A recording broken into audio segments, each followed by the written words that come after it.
Hello, I'm Benny Westside, and welcome to the crash course for Penny Parker. Today, the final member of Spider Society lands, so I wanted to discuss her abilities, T4 upgrades, gear leveling, ISO 8 class, Dark Dimension prospects. That way, you can make a more informed decision when you unlock her, whether via offers or in an event down the line. Um, I will also tell you what my plan is, and then at the end, I'll do a quick recap. I'll put chapter descriptions or chapter times in the description so you can skip ahead to a specific discussion if you're interested. Also, down below, I will link the Crash Course infographic, which every time I do one of these videos, I put one of those out. That way, on the graphic, it's very boiled down, but here you can listen to my reasoning, my line of thought, and you can have the graphic as a reference so you don't have to refer back to the video constantly. So let's get into it. This is a long kit, so get ready. Mecha Menace. On spawn, if this character does not have barrier self and all hero Spider-Verse allies, generate 1 ability energy for self and all Spider Society allies, gain 2 deflect up to a maximum of 5. In raids on spawn, apply offense down to all enemies. On end of turn, if she does not have barrier self and all hero Spider-Verse allies for 10%. On block by herself or any hero Spider-Verse ally, clear a debuff from that character. So blocks are very valuable. They're basically a cleanse. And it's all hero Spider-Verse in all game modes.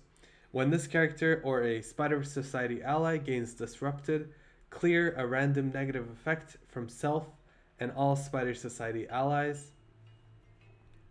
While this character has deflect, lower the crit chance and crit damage of all enemies. Gain 100% resistance per deflect on self. Gain armor. Hero Spider-Verse allies gain armor. Gain health. Hero Spider-Verse allies gain health. Not tied to game modes. In raids, gain additional health for herself and Spider Society.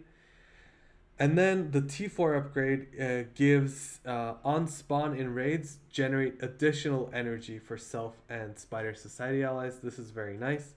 And then on end of her turn, he's going to fill speed bar by 5% for self and all Spider Society allies. I think this is essential. Ghost Spider gives energy on spawn too, but I think that caps out at 2. Whereas she gives 5, so together they guarantee that you're always going to have your abilities up. I think this is essential for ease of use in raids. If you're manualing, you could try to line up your cooldowns at the end of the prior node, but sometimes you just need to use it. So I think this is better for ease of mind, and then if you're simming, for sure. And then that 5% speed bar at the end of her turn is nice. It's for the whole team, so that's cool. All right, her ultimate ability, because she's gonna have that energy, this is gonna come on turn 1. Clear all negative effects from self and all allies. Clear all positive effects from primary target. Applies stun and slow. Attack all enemies. If she has barrier, she gains 50% extra damage. So it doesn't go to 450, it goes to 600 damage. For each deflect on this character, apply +1 bleed to each enemy, up to a maximum of 5. And then she's going to apply ability block to all support enemies. And then apply +1 deflect up to a maximum of 5 to self and all allies. Apply counter, deathproof defense up to self and all allies. This attack is unavoidable and unblockable. The T4 adds a lot more damage in raids. A lot more damage, and then in raids, it applies trauma to all enemies, 2 turns of safeguard to self and all Spider Society allies. This is as essential as it gets. It's trauma, it's safeguard. What else could we ask for? This is a very big, very valuable ability. Um, just and a lot of it isn't tied to the team or raids, so there's a lot of good stuff in here for a plug and play character. The thing that holds her back is her low speed. I think she's a 106. So yeah, but putting deflect, counter, deathproof defense up to all allies, clearing debuffs from all allies, and then clearing all positive effects, applying slow and stun in all game modes to the primary, applying ability block to all support enemies, regardless whether they're the primary. This is all good stuff. Alright, her special, Neon Blitz, attack primary, apply slow, attack primary and adjacent, apply bleed and heal block. If she has barrier, again, 50% extra damage, clear all negative effects, and apply stealth to the two most injured Hero Spider-Verse allies. Apply +1 deflect, immunity, and offense up to self and all allies. This is really nice. And then the T4 adds a stun to the primary. Again, this is essential, having a guaranteed stun. And then outside of raids, this is going to be your turn 1 ability. So that's really important to have that stun. So this is another essential one. She's kind of an expensive one, huh? And then the basic, I don't know if she reads that as SPDR or Speeder or Spider. I'm not sure. It's the name of the robot. Attack primary target for damage. Clear 3 buffs. If she has barrier, gain extra damage. Gain plus deflect for each spider, +1 deflect for each Hero Spider-Verse ally up to a maximum of 5. So that's to herself. So if she has 4 Hero Spider-Verse allies, she gains +4 deflect. And then she's going to apply +1 deflect to all Hero Spider-Verse allies. And then she's going to generate 1 energy for self and all Spider Society allies. I believe all of these effects apply to her ISO attack as well. I know for sure the ability energy does. And then the T4 upgrade goes from clear 3 positive effects to all positive effects. I think this is a very, very nice upgrade. I'm not going to call it essential.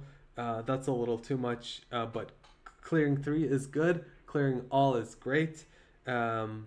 Especially if you run her as a striker, I think it gets even more value. Yeah, that's about it. Let's move into gear and levels. She is the most important character on this team. Generally, when you look at release cadence, you can tell who they think is the best character on the team. That's usually released last. They'll usually do the hype character first, then like the mediocre or sometimes even skippable character second or in the middle, and then the best character comes last. That's usually the one who you can't function without. And that's Penny. She's very valuable. Or otherwise, sometimes like you can look at the characters and tell, oh, Penny's the best.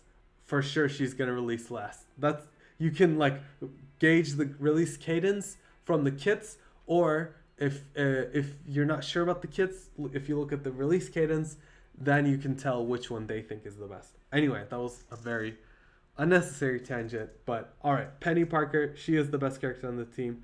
She's very valuable. Stuns on both abilities, trauma, safeguard, a lot of protection, cleanses, high damage, low speed. She's important. Build her as high as you can. At least 95 gear 18. I know it's weird to use this as a benchmark now, but that's where we are now. Level 100, go for it. I think she needs it, or she wants it. Also, her focus is important to blend all those debuffs. So go for it. ISO 8, she wants to be a striker. She gives ability energy on her ISO attack and then all of that deflect stuff. So she's a great striker. Being able to give energy to the team constantly.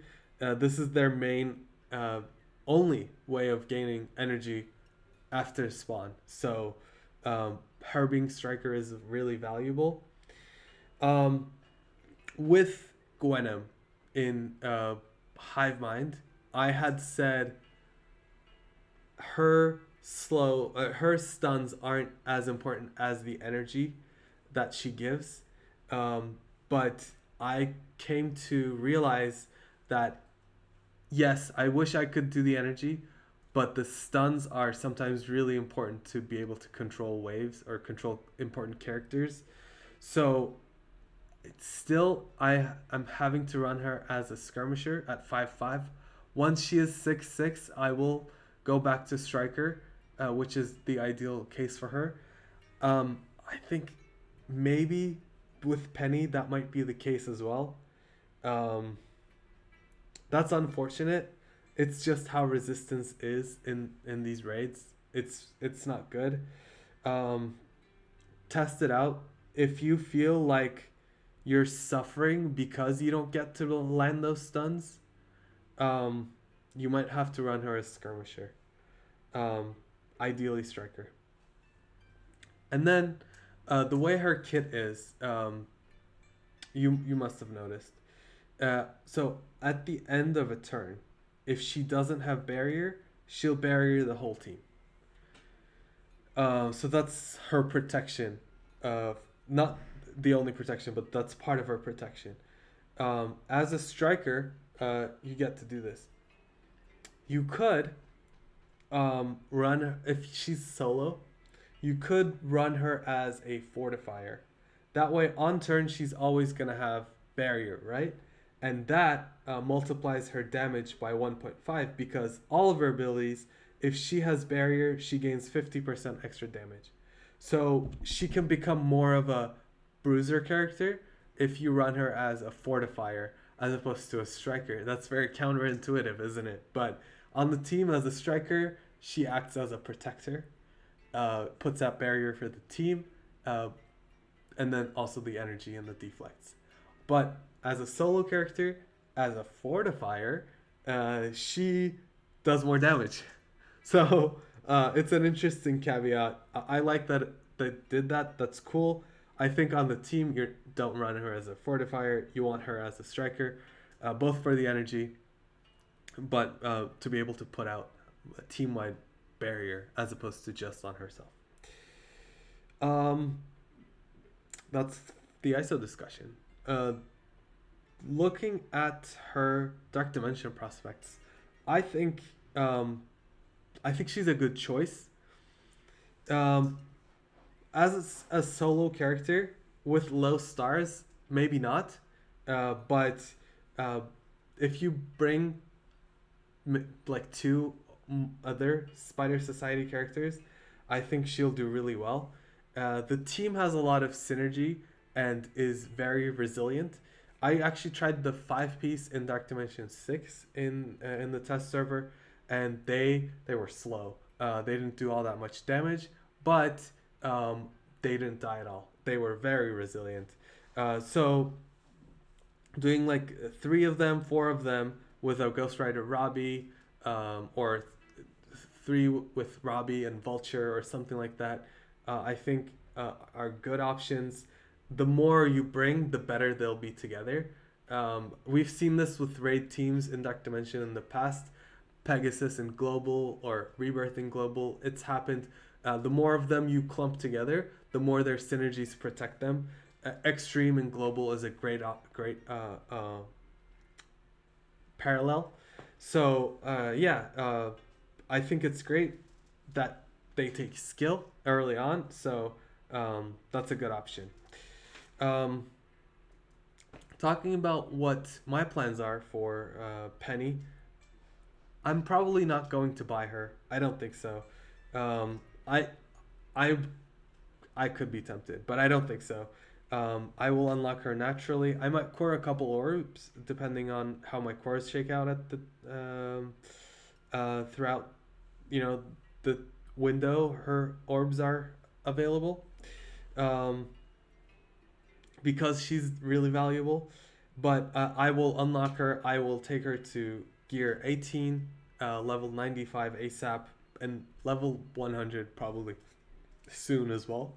It just depends on the gold. Um, and she's also the last member of the team, so the team's finally complete. That way, like having her built soon is going to be really important to be able to take out those nodes. I'll try to be expedient with her. Um, I will T4. Let me see. What basic?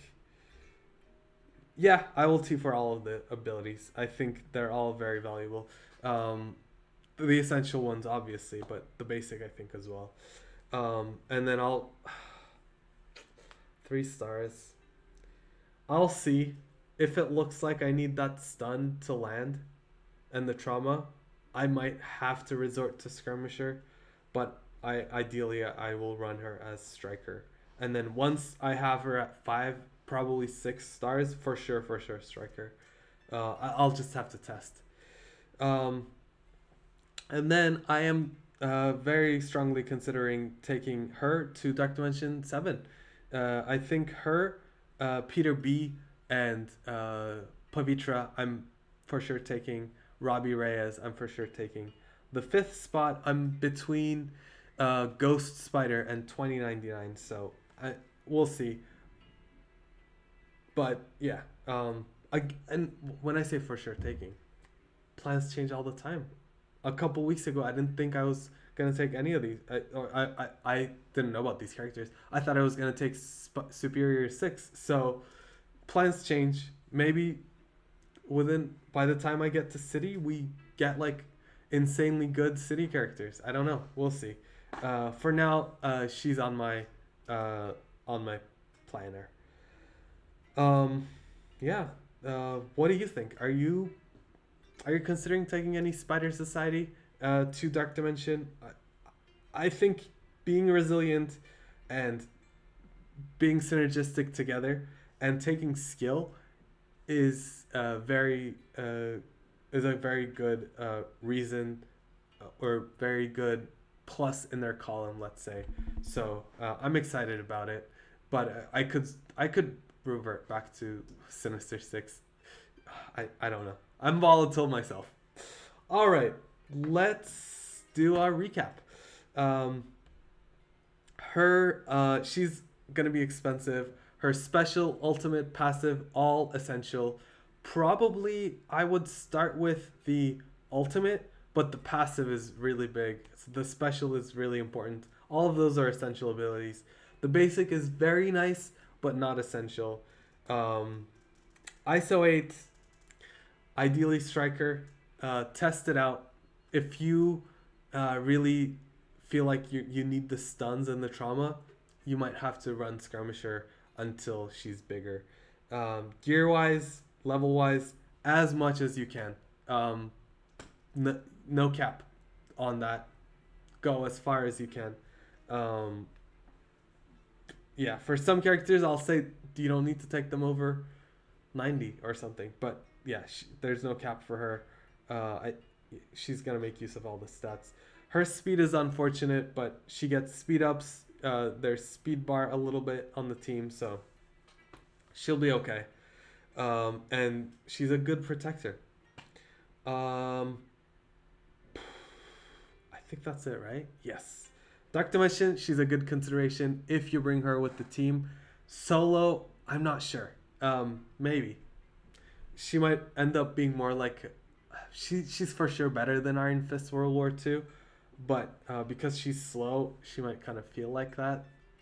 If you just take her into Dark Dimension without any of the allies. So I'd recommend taking at least 2 or 3 of them if you're going to do one.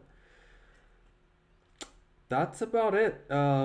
Let me know what your plans are. As I said, do you think you're going to take her to Dark Dimension? Are you going to buy her? Or how high are you building her? Let me know. I'm curious to hear. Thank you for going over Peni Parker with me. I hope to see you in the next one.